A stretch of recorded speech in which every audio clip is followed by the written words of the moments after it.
कर्म, बुद्धि और भाग्य में महान कौन? इंसान के जीवन में कर्म, भाग्य और बुद्धि, इन तीनों में कौन सबसे बड़ा है? चलिए एक कहानी के माध्यम से जानते हैं। एक दिन स्वर्गलोक में कर्म, भाग्य और बुद्धि, यह तीनों चर्चा कर रहे थे कौन सबसे बड़ा है। कुछ दिन बीत गए, लेकिन फिर भी यह तीनों इस बात का निर्णय नहीं कर पाए कि कौन बड़ा है। एक दिन नारद मुनि पास से गुजर रहे थे तो उन्होंने देखा कर्म, भाग्य और बुद्धि आपस में किसी बात को लेकर झगड़ रहे हैं। तो नारद मुनि तीनों के पास गए और पूछा, आप तीनों किस बात पर इतना झगड़ रहे हो? तब कर्म, भाग्य और बुद्धि ने बोला, हे नारद मुनि, अब आप ही विचार कीजिए कि हम तीनों में से कौन महान है। नारद मुनि हंसते हुए कहा, ठीक है, लेकिन इसके लिए आप तीनों को पृथ्वी लोक में जाना होगा। 1 सप्ताह तक साधारण इंसान के साथ रहना होगा।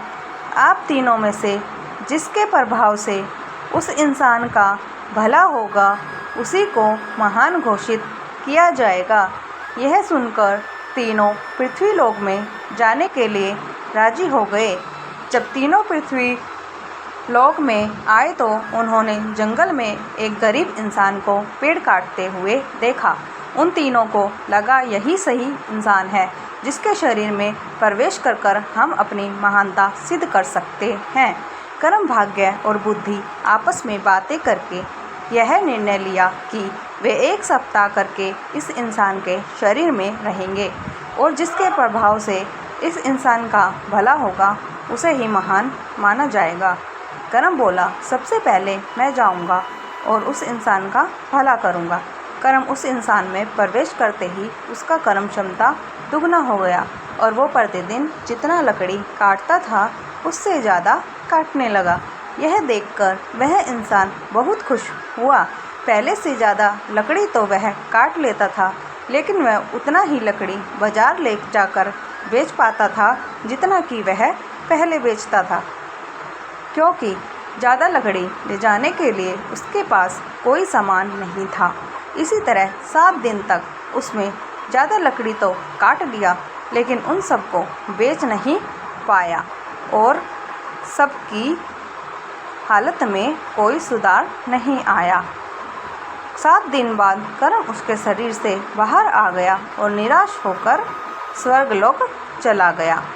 यह देखकर भाग्य बोला, कर्म तो उसे धनवान नहीं बना सका, अब मैं उसको धनवान बनाऊंगा। यह कहकर भाग्य उस गरीब इंसान के शरीर में प्रवेश कर गया। भाग्य के शरीर में प्रवेश करने के बाद जंगल में उस गरीब इंसान को बहुत सारा धन मिला। उस धन को पाकर वह खुशी से झूमने लगा। धन को कैसे संभाल कर रखते हैं और कैसे सही जगह पर उपयोग करते हैं, इसका ज्ञान उसको नहीं था और उसने सारा धन खर्च कर दिया। 7 दिन बाद भाग्य भी उसका साथ छोड़ दिया और निराश होकर स्वर्ग चला गया।